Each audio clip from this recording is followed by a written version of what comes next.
Hey, welcome back. Today we are on A Course in Miracles, Chapter 3, Part 5, Lesson 20.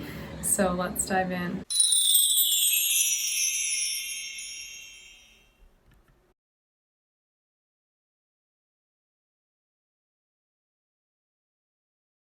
So Part 5 is called Beyond Perception, and it's really interesting because it's obviously carrying over from yesterday's about how perception is very different than knowledge, but it's saying that the whole belief and the whole thing about perception was all introduced during the separation, and no one has been sure of anything since. So the resurrection really means the return to knowledge.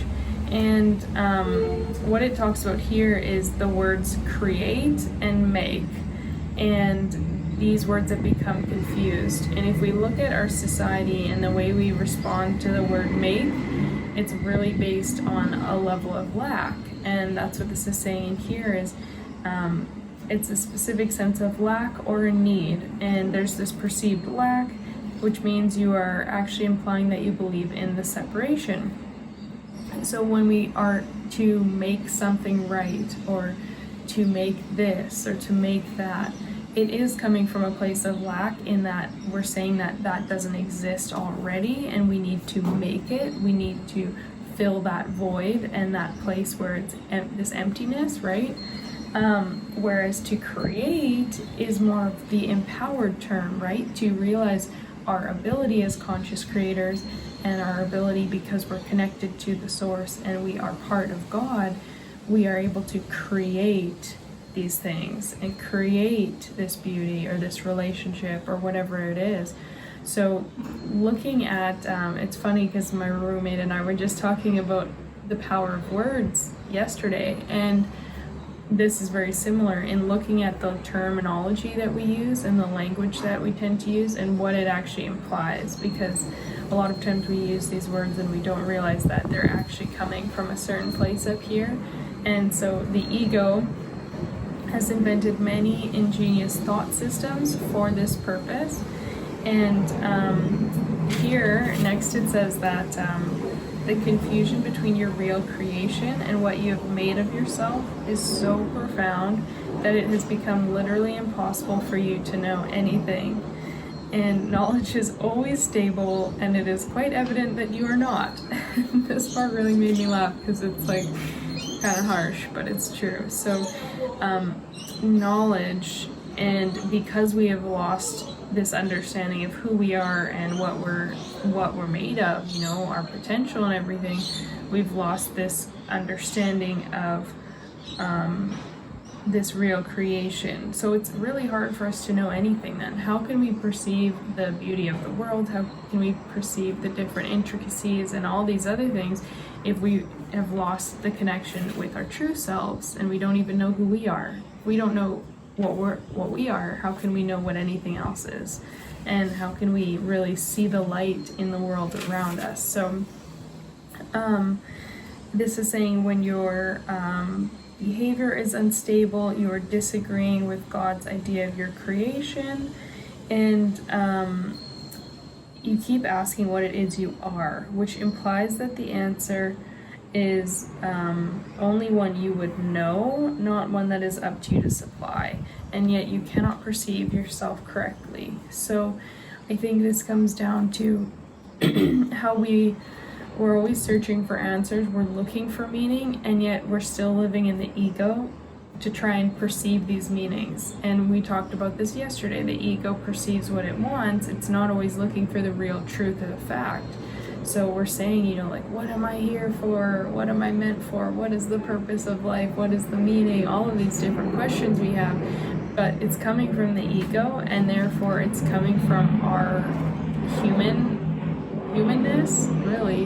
And so it's going to perceive and come back with an answer like that. If we were connected to source, God, universe, then we're asking for that guidance from them versus looking for the answers within ourselves. And we've already discussed how our own perception is very limited and biased because of what we grew up with in our society.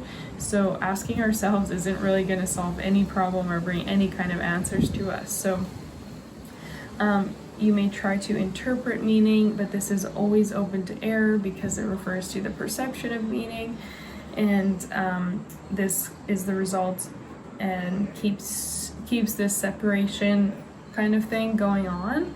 And one other thing I wanted to talk about in this part was the discussion of prayer and how it's asking for something. And it's the medium of miracles, but the only meaningful prayer is for forgiveness, because those who've been forgiven have everything.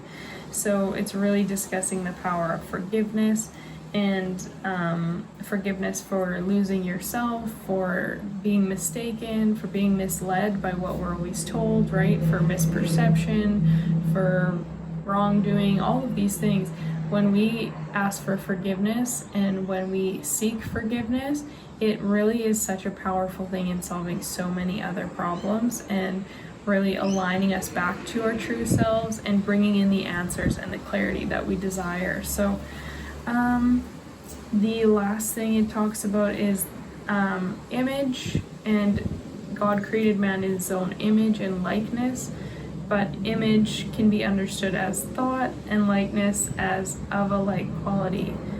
God did create spirit in his own thought and of a quality like to his own. There is nothing else.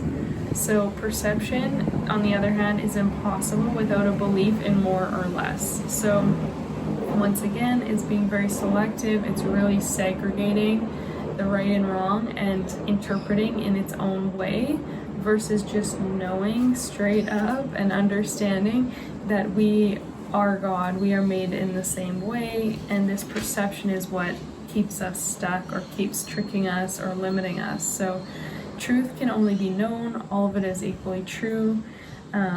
Only perception involves partial awareness, and I love that part because, as we talked about yesterday, everyone has judgments and perceptions of other people, but they're never true. They don't ever know the full story. It's just us jumping to a conclusion, making a perception, reflecting that judgment or projecting it on someone else and assuming that we know. But really, we don't ever know, and so that's just our own limited perception. That's really negative. And if you take anything from this today, it would be to, again, remember that your perception isn't always right. It feels right, and it feels so believable and true because it's what you're telling yourself, and it's all based on your experiences in your life and your reality, but it isn't actually the real truth of life. So looking for answers for that will help you so much. Forgiveness is the healing of the perception of separation, and Spirit knows God completely. So God's miracles are as total as his thoughts because they are his thoughts. So we are God's thoughts. We already are that. That is true. And coming to terms with that, or finding peace in knowing that, is going to help you feel a lot more comfortable and safe and secure in who you are. So know yourself in the one light where the miracle that is you is perfectly clear. So we'll leave that. I really like that one. I think it's so beautiful. And let's get into lesson 20. So lesson 20 is something we're supposed to practice quite more frequently throughout the day, twice an hour if you can. And it's a good one. So it says, I am determined to see. And this is really about realizing that, okay, you want salvation, you want to be happy, you want peace, but you do not have them now because your mind is totally undisciplined, and you cannot distinguish between joy and sorrow, pleasure and pain, love and fear. You're now learning to tell them apart, and great indeed will be your reward. So you need to decide that you need to see everything, and that you need to see things clearly, which is tomorrow's lesson. But today is about realizing I'm determined to see. So this is all about looking for real vision, real clarity in the world around you, in the things that are happening. When things go wrong and we jump to conclusions, that is perception. That is the ego.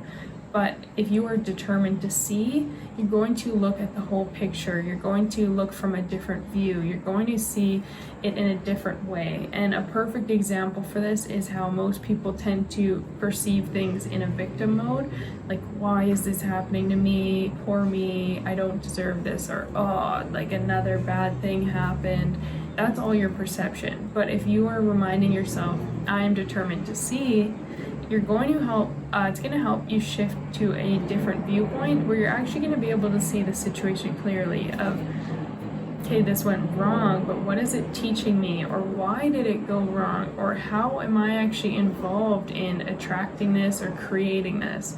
Instead of pushing all the blame on someone else and playing the victim, it's all about seeing the full picture and seeing more clearly. So this is implying the recognition that you do not see now, and as you repeat it, you're stating that you are determined to change your present state for a better one, and one that you really want. So it's allowing you to see it in a new way and really take on that right-minded way of thinking. So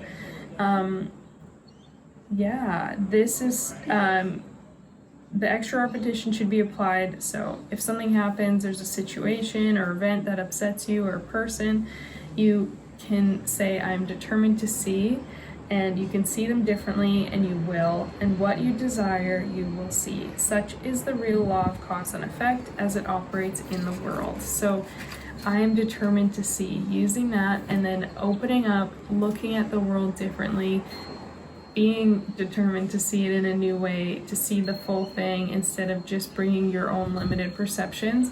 And that is going to bring about massive changes for you, and it also leads into tomorrow's lesson. So I will see you tomorrow. If you enjoyed this video, please give it a thumbs up, and if you haven't already subscribed, please hit the subscribe button. And yeah, see you tomorrow.